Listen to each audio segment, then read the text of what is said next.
যুগ বদলায় আর সেই বদলের ছায়া পড়ে রাষ্ট্রীয় নীতিতেও। দীর্ঘদিন ধরে প্রাথমিক শিক্ষক নিয়োগে নারীদের জন্য সংরক্ষিত ছিল বিশাল একটি অংশ।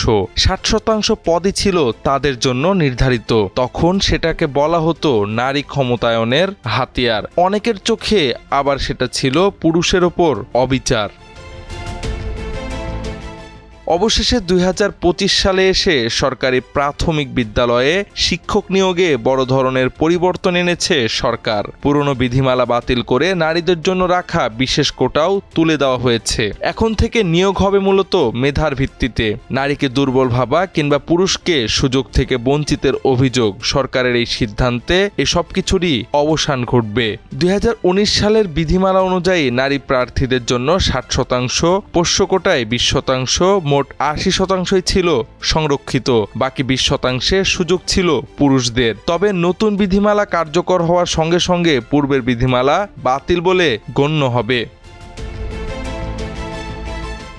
নতুন বিধিমালায় কোটা কাঠামো সীমিত করা হয়েছে মাত্র ৭%।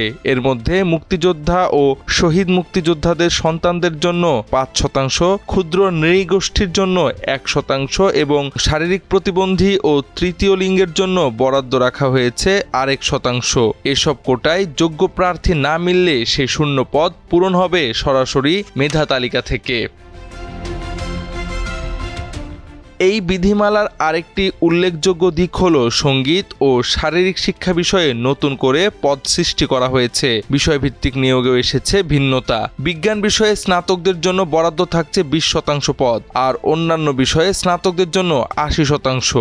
নিয়োগ হবে উপজেলা বা প্রয়োজনে থানাভিত্তিক। থাকবে সরাসরি নিয়োগের সুযোগ, পাশাপাশি পদোন্নতির ব্যবস্থাও বজায় থাকবে। সব মিলিয়ে বলা যায় নারী কোটার অবসানের মধ্য দিয়ে প্রাথমিক শিক্ষক নিয়োগ এখন প্রবেশ করল এক নতুন ধারায়, যেখানে মূল ভিত্তি হবে মেধা, যোগ্যতা এবং প্রতিযোগিতামূলক দক্ষতা। নারীকে দুর্বল ভেবে অধিক সুযোগ দেওয়া কিংবা পুরুষের মেধার অবমূল্যায়ন কোনোটিই থাকবে না আর, বরং নারী বা পুরুষ নয়, এবার প্রাথমিক নিয়োগে অগ্রাধিকার পাবে প্রকৃতভাবে প্রস্তুত শিক্ষকরাই। জাওয়াদ আহমদ, সময়ের আলো।